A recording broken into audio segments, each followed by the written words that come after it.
உணர்வாளர்களே,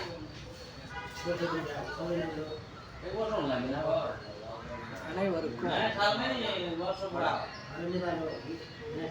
வணங்கிய வணக்கத்தால் வணங்கி வணங்குபவன் எவனோ அவனே வணக்கத்திற்குரிய ஈசனாகிறான்.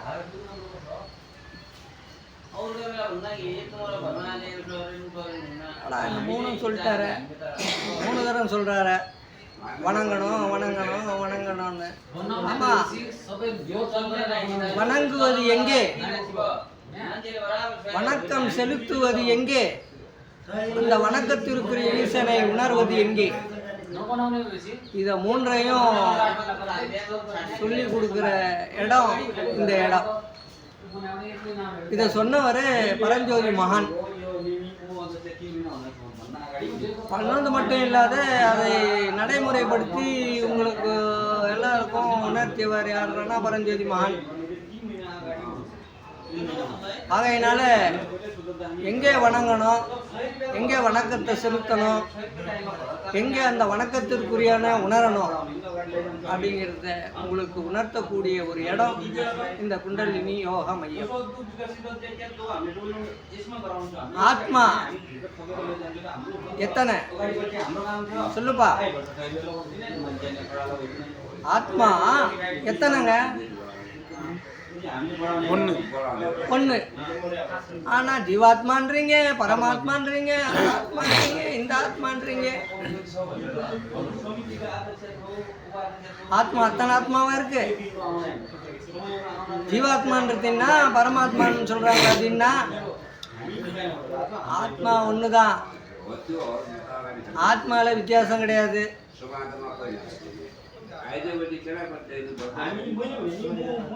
ஒரு தண்ணி சுத்தமா இருக்கிறதுக்கும் சுத்தமா இருக்கிற தண்ணி கெட்டு போறதுக்கும் யாரா காரணம்னா நாம தான். அந்த தண்ணியே பல கழிவு பொருட்களை போட்டு போடுற தண்ணி கெட்டு போச்சு அப்படின்னா அதுக்கு காரணம் நாம தான். சுத்தமான தண்ணி தான். அதே மாதிரி தான் நம்ம இருக்கிற இடத்தையும் சுத்தமாக வச்சுக்கிறது. அப்புறம் அதுக்கு எப்படி ஆகி போச்சு, நல்லா இல்லை அந்த இடம்னு சொல்கிறதும் நாம தான். குப்பையை போட்டு அசிங்கம் பண்ணிட்டு அப்புறம் அந்த இடம் நல்லா இல்லைன்னு சொன்னால் கெட்டு போச்சு, அந்த இடம் இந்த இடத்துல உட்கார முடியாது செய்ய முடியாதுன்னா அதுக்கும் காரணம் நாம தான். சுத்தமான இடம்தான். ஆத்மால வித்தியாசம் கிடையாது. ஆத்மா சுத்தமானது தான். அதை நாம கெட்டு போறதுக்கு யார காரணம்னா யார காரணம் இல்லை, நாம தான் சொல்லிக்கிறான். இது அது பரமாத்மா. பரமாத்மான்றது என்ன? எல்லாம் ஒரு ஆத்மா தான். உன் நினைவை சுத்தமா வச்சுக்கிட்டு நீ இருந்தீன்னா அது பரமாத்மா, சுத்தமான ஆத்மா. குழந்தை பரமாத்மா.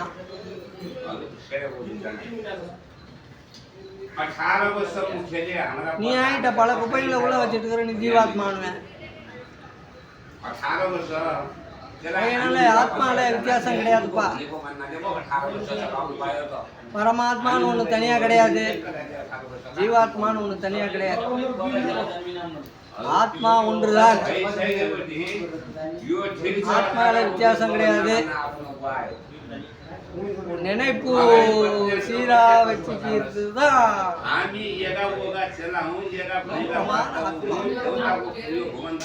பரமாத்மா.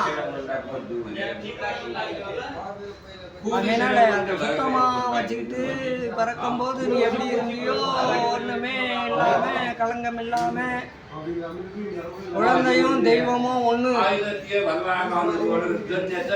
அதனால கள்ளங்கப்பட மாட்டேன், நினைவு சுத்தமா இருக்கிறது. அதனால இறைவன் குழந்தையினுடைய கண்ணை பாருங்க, கள்ளங்கப்படாம இல்லாம இருக்கும். அதுக்கப்புறம் அவனுடைய கண்ணை பாருங்க, மாற்றங்கள் தெரியும். கண்ணை பார்த்தா தெரியும் யாரு என்ன நிலையில இருக்கிறா, என்ன நினைப்போடு இருக்கிறா, என்ன சிந்தனையோட இருக்கிறா. ஒருவனுடைய கண்ணை பார்த்தா சொல்லிடலாம் அவனுடைய நிலை என்ன அப்படிங்கிறது. அதனால பார்வையே சுத்தமா வச்சுக்கணும், நல்ல நினைவோட பார்க்கணும், நினைவோடு அந்த நிலையை உங்களுக்கு நீங்களே உருவாக்கி கொள்ள ஒரு வழியை காட்டுற இடம் இந்த இடம். ஆத்மான்றது உடம்புல ஓடிக்கின்னு தான் இருக்குது, எல்லார் உடம்புலயும் இருக்குது.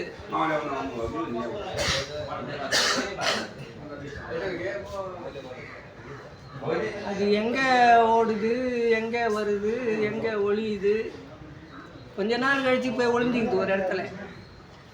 ஆத்மா என்ன பண்ணுது, கொஞ்ச நாள் கழிச்சு ஒளிஞ்சிக்குது போய். எங்கடா ஆத்மா அடங்கி போச்சுங்க, எங்க அடங்குச்சு தெரியாதுங்க, கண்டுபிடிக்க முடியுமா, முடியாதுங்க. ஏன், எங்க போச்சு ஓடினா உயிர், எங்க போய் ஒளிந்து கொண்டது தெரியுமா, கண்டுபிடிக்க முடியாது. எந்த டாக்டராலையும் எந்த விஞ்ஞானியாலையும் கண்டுபிடிக்க முடியாத ஒண்ணு மெஞ்ஞானிக்கு தான் தெரியும். அது எந்த இடத்துல போய் அடங்கி போச்சு அப்படிங்கிறது யாருக்கா தெரியும்னா விஞ்ஞானிக்கு மட்டும்தான் தெரியும். அவர் தான் அடங்கி போனதை மறுபடியும் தட்டி எழுப்பி ஓட விடுவார். இறந்தவரை உயிர்ப்பிக்கிற ஒரு சக்தி யாருக்குடா உண்டுன்னா விஞ்ஞானிக்கு மட்டும்தான் உண்டு, சத்குருக்கள் மட்டும்தான் உண்டு. அவர்களாலே மட்டும்தான் அதை அடங்கியதை ஒளிந்து கொண்டிருப்பதை ஓட விட்டு மறுபடியும் உன்னை ஆட விடுவார். இதை உணர்த்தி காட்டியவர்கள் நிறைய பேர் உண்டு. பரஞ்சோதி மகான், ஜீசஸ், நபிகள் நாயகம், திருநாவுக்கரசர், பட்டினத்தார், இப்படி பல ஞானிகள்.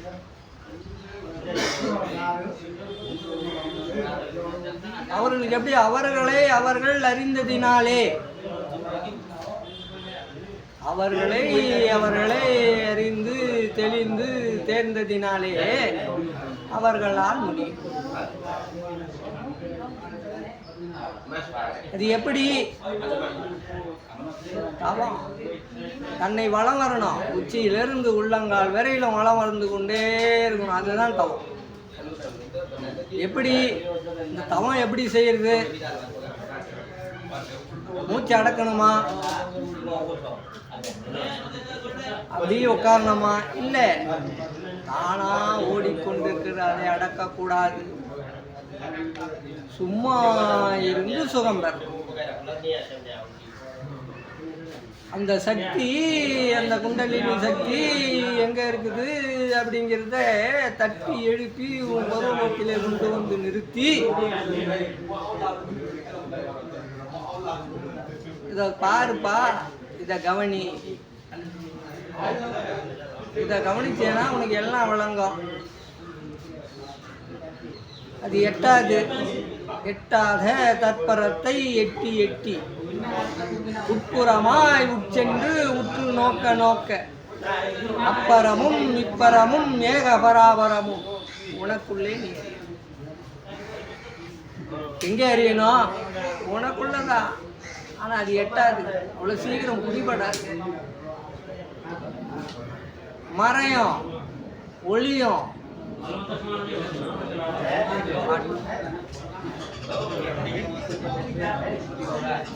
உள்ள போனோம், உள்ள போய் பார்க்கணும். ஏதோ மேல உணர்வு வருது, ஏதோ விறுவிறுன்னு குரு குருன்னு நீ எத்தனை நாள் பார்க்கணும், எத்தனை வருடங்கள் கழித்து பார்த்து கொண்டிருந்தாலும் சரி ஒன்றும் தெரிந்து கொள்ள முடியாது. உட்புறமா உள்ள போகணும். இது ஒரே மாதிரி தவம் பண்ணணுமா? இல்லை, பல முறைகள் இருக்குது. ஒவ்வொன்றுத்துக்கு ஒரு முறையை பயன்படுத்தி ஒவ்வொன்றையும் நீ பலப்படுத்தணும். உள்ளகிற பாறை முதல்ல உடையும். பாறை உடைஞ்சி உள்ள போனேன்னா உன் இருதயம் பலப்படும். பயம் போயிடும். இந்த யம பயம் போயிடும். சொல்றாங்களே, ஐயோ எனக்கு இந்த மாதிரி ஆயிடுச்சு, ஐயோ எனக்கு ஜுரம், எனக்கு கொத்துது. பயம். அந்த பயம் போறது தான் இந்த உணர்வை நம்பிக்கையோட உறுதியோட மன உறுதியோட நீ கவனிச்சு அதே சிந்தனையில ஏன் இப்படி ஆச்சு, ஏன் வந்தது ஜுரம், ஏன் இருமல் வந்தது, ஏன் உடம்புல பல மாற்றங்கள் ஏற்பட்டது, சிந்திக்கணும். இந்த உணர்வால் சிந்திக்கணும். உனக்குள்ளே நீ ஆராய வேண்டும். ஆராய்ஞ்சி உணர்ந்து தெளிந்து இந்த உணர்வை வேகமாக கவனிச்சேன்னா அது மறையும். உன் உடல்ல வர வியாதிகள் மறையும். நீ இப்படி சிந்திக்கும் போது இந்த உணர்வை ஏன் வந்தது, எப்படி வந்தது, ஏன் ஜுரம் வந்தது, எதுக்கு வந்தது, இருமல் வந்தது, ஏன் சளி வந்தது அப்படின்னு வாய்ந்து சிந்திக்கும் போது அது உண்டான தெளிவு உள்ளே ஏற்பட்டு,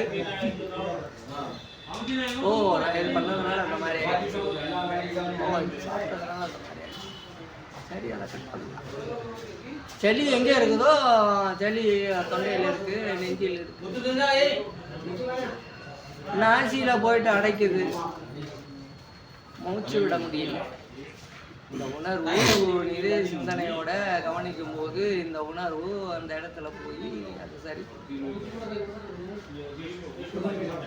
அந்த இடத்த சரி பண்ணி உன்னை உற்சாகம் லேஸ் இல்லை. இந்த மருந்து அவ்வளோ அற்புதமான மருந்து உங்களுக்கு கொடுத்துருக்கிற மருந்து, சர்வ ரோக நிவாரணி, எல்லாத்தையும் குணப்படுத்தும், எல்லா வியாதியும் குணப்படுத்தும், உடலை சுத்தப்படுத்தும். இங்கே அங்கேன்னு இல்லை, உச்சியிலிருந்து உள்ளங்கால் வரையிலும் எங்கே எது நடந்தாலும் இந்த உணர்வு உள்ளே போய் அதை சுத்தப்படுத்தி உன்னை ஒழுங்குபடுத்தும். இந்த உணர்வை அவ்வளோ அற்புதமாக கவனிக்கணும், நுணுக்கமாக கவனிக்கணும், நுட்பமாக கவனிக்கணும். பார்க்கறதுக்கு ஒன்றும் இல்லாத மாதிரி தெரியும். இப்போ ஒருத்தர் உணர்வை கவனிக்கிறது இல்லை, உணர்வை கவனிக்கிறது இல்லை, ரொம்ப நாள் ஆச்சு, ஒரு மாசம் இருக்கும், என்னப்பா ஒரு மாசமா கவனிக்கிறது இல்லை, கேட்கும் போதெல்லாம் கவனிக்கிறது, அங்க இருக்குது இங்கே இருக்குதுன்னு உண்மையா?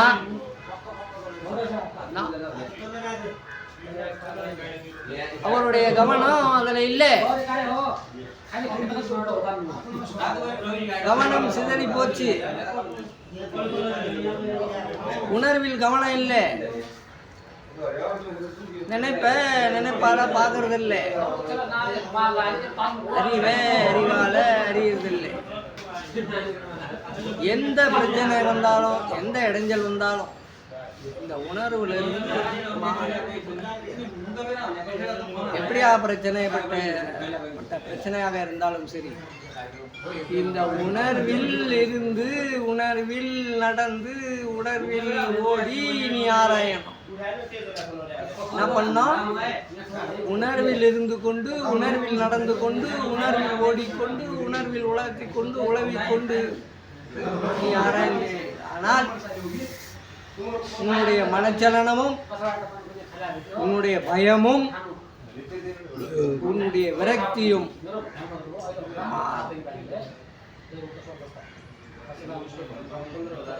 இதனால இந்த உணர்வுக்கு அவ்வளவு சக்தி உண்டு. உன்னை மாற்றிவிடும், உன்னை ஒழுங்குபடுத்தும். மூளை இது லேசானது இல்லை. கொஞ்சம் கஷ்டம் வந்தோன்னா அதை இதை விட்டுறீங்க. எந்த கஷ்டம் வந்தாலும், எவ்வளோ பெரிய கஷ்டமே வந்தாலும் சரி, இந்த உணர்வின் நிலையிலிருந்து மாறவே கூடாது. இந்த உணர்வின் நிலையிலிருந்து மாறவே கூடாது. உணர்வு தான் எல்லாம். இந்த உணர்வு தான் உன்னை ஜடப்படுத்தும். இந்த உணர்வு தான் உன்னை ஒழுங்குபடுத்தும். உனக்கு உள்ள பயத்தை போக்கும். உன்னை நிமிர்ந்து நிற்கச் செய்யும். கொஞ்சம் எதனா ஒரு நிலை மாறி போச்சுன்னா உணர்வு விட்டுறது, கவனிக்கிட்டு. என்னப்பா உணர்வு கவனிக்கலையே, இல்லையே, உணர்வு இல்லையே, உணர்வு இல்லதா? ஏன்?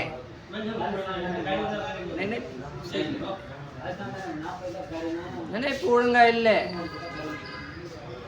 அந்த நினைப்பு சீர்படுத்துதாம்மா இந்த பயிற்சி. அதுக்குதான்பா இது தவம். எது எப்படி இருந்தாலும் இந்த தவத்திலிருந்து நம்ம தள்ளக்கூடாது. அதுல உறுதியா இருக்கணும். எந்த ஞானிகள் லேசா இருந்துட்டாங்க, எவ்வளவோ கஷ்டம், எவ்வளவோ துன்பம், எவ்வளவோ இடர்பாடுகள், குடும்பத்திலையும் சரி, வெளியிலையும் சரி, எல்லா இடத்துலையும் அவர்கள் இடர்பாடுகள், பல தொல்லைகள். ஆனால் அவர்கள் நிலையிலிருந்து மாறவில்லை. எது எப்படி நடந்தாலும் அவர்கள் செய்யும் பணியில் தவறாமல் அந்த பணியை செய்து கொண்டே இருந்தார்கள். தொய்வில்லாமல், துவளாமல் அவர்கள் செய்கின்ற பணியை செய்து கொண்டே போனார்.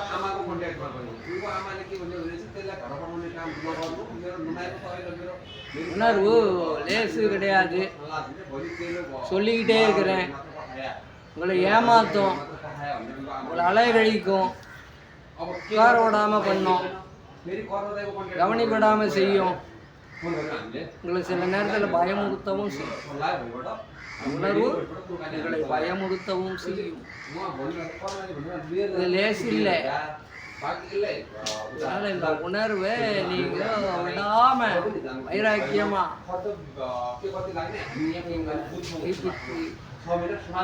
கைப்பிடித்து கொண்டு நீங்கள் உடன் சென்றீர்கள், நீங்கள் உய்வீர்கள், வளம் பெறுவீர்கள்.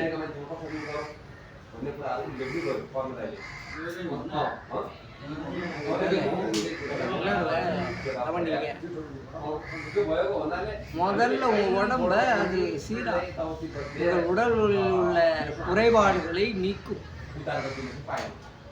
எங்க என்னென்ன குறைபாடு இருக்குது அப்படிங்கிறது அது உங்களுக்கு உணர்த்தும்.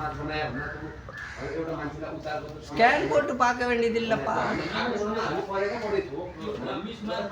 ஒருத்தரை பார்த்தாவே அவர்களுடைய உடல்ல என்ன இருக்கு, ஏது இருக்கு, ஏது சொல்லிடலாம்.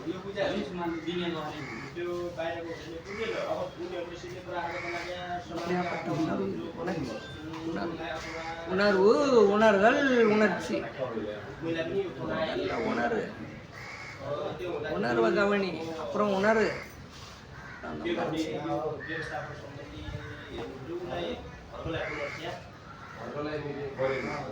நம்ம உடம்ப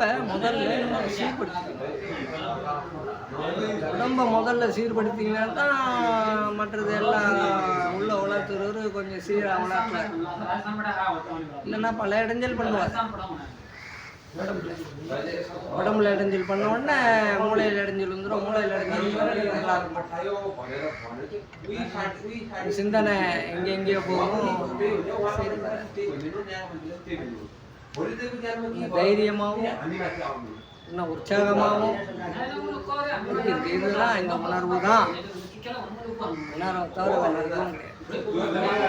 இதுதான் மெய்ப்பொருள், இதுதான் பரம்பொருள், இதுதான் அந்த பரஞ்சோதி. அதுதான் யாரா இதெல்லாம் அவங்க கூட இருப்பாங்க, இதெல்லாம் உணரணும், நீங்க அறியணும், தெரியணும்னா குரு உங்க கூட இருக்கணும், குரு நினைவோட இருக்கணும், குரு நினைவுலேருந்து மாறக்கூடாது. குரு உங்க கூட இருந்து உங்களுக்கு தெளிவை உண்டாக்கி, உங்களை நல்ல சிந்தனையை உண்டாக்கி, உங்களுக்கு நல்ல நிலையை, எது நடந்தாலும் குருவினாலும் ஒப்படைக்க வேண்டும். ஒரு கடைசி வரைக்கும் குரு தான் இருப்பார் கூட, குரு தான் உங்களுக்கு துணை, குருவை தவிர வேற யாரும். இது எப்படியாப்பட்ட குருவா இருக்கணும்? அவர் மெய் குருவா இருக்கணும், அவர் சத்குருவா இருக்கணும். அப்படியாப்பட்ட குருவை நீங்க அணுகி அவரிடம் இருந்தீர்கள், சொற்படி கேட்டு சொல்லபடி நடந்தீங்கன்னா முதல்ல உங்க உள்ள இருக்கிற பயம் போயிடும். அவர் என்ன சொன்னாரோ அதை நடக்கணும், அதுபடி செய்யணும். நடந்தீங்கன்னா உங்களுக்குள்ள பிரச்சனைகள் சீராகும். எதை கண்டு மஞ்ச வேண்டிய அவசியம் இல்லை, தைரியமா செய்யணும். குரு சொல்லிட்டாருப்பா, அதுக்கு மேல ஒன்றும் கிடையாது, அவ்வளோதான். நான் சொன்னாலும் நான் செய்வேன், எது நடந்தாலும் சரி, எல்லாம் குருவே, எது நடந்தாலும் குருவே. இல்லை இல்லை, உறுதியோடு இருந்து இந்த தவத்தை சீராக செய்து எல்லா சீர்பெறும் சந்தோஷம்.